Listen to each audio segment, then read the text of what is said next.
السلام علیکم ورحمۃ اللہ وبرکاتہ۔ الحمدللہ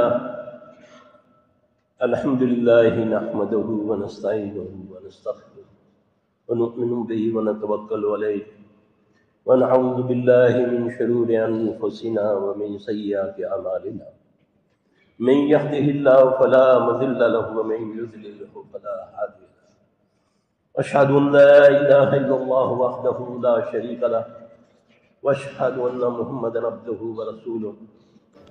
اب جو شکیل بھائی کہہ رہے تھے نا کہ بعض لوگ جنات سے کام کرتے ہیں، یہ الحمدللہ ثم الحمدللہ میں شرح صدر سے کہتا ہوں، کیونکہ میں ایک بڑے تجربے سے گزرا ہوں۔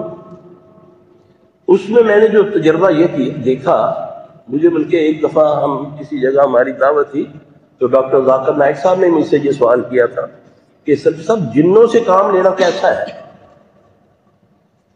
تو میں نے انہیں یہ کہا کہ مجھے نہیں پتا کہ علماء کی اس کے بارے میں کیا رائے ہے، کیونکہ میں اس فیلڈ میں ہوں، تو میں نے جو اس میں دیکھا ہے کہ جنوں سے کام لینا میں سمجھتا ہوں وہ صحیح نہیں ہے، حرام ہے۔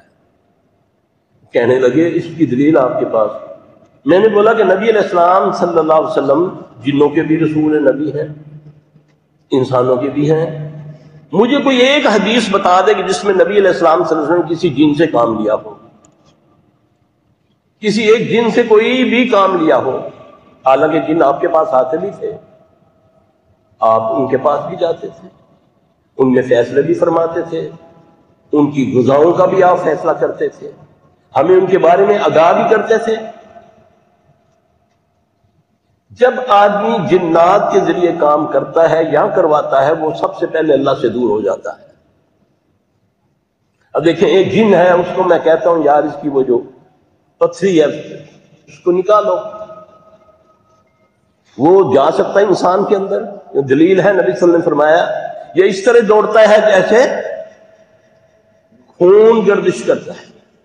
شیطان انسان کے اندر اس طرح دوڑتا ہے جیسے خون گردش کرتا ہے۔ دوسری دلیل کہ آپ نے فرمایا جو استحاضہ ہے، حیضہ کے لیے تو ممانعت ہے نماز کی، لیکن استحاضہ کے لیے اس کو اجازت ہے کہ وہ نماز پڑھے۔ کیوں کہ شیطان نے اس کے رحم میں ٹھوکر مار کے اس کو زخمی کر دیا، اس سے اس کی جو بلیڈنگ نہیں رکتی تو وہ نماز پڑھے گی۔ سب سے پہلا وار یہ کیا کرے گا عورت کے اوپر؟ اگر وہ نمازی پرہیزگار ہے، اس کے رحم میں ٹھوکر مارے گا تاکہ اس کی ایام ختم ہی نہ ہو، اور لوگ بیچارے اپنی اس میں لا علمی کی وجہ سے مہینوں کیا سالوں نماز نہیں پڑھتے۔ تو اللہ تبارک تعالیٰ نے ایک ایک چیز اس سے بچنے کی رہنمائی رسول اللہ صلی اللہ علیہ وسلم سے ہمارے تک پہنچا دی۔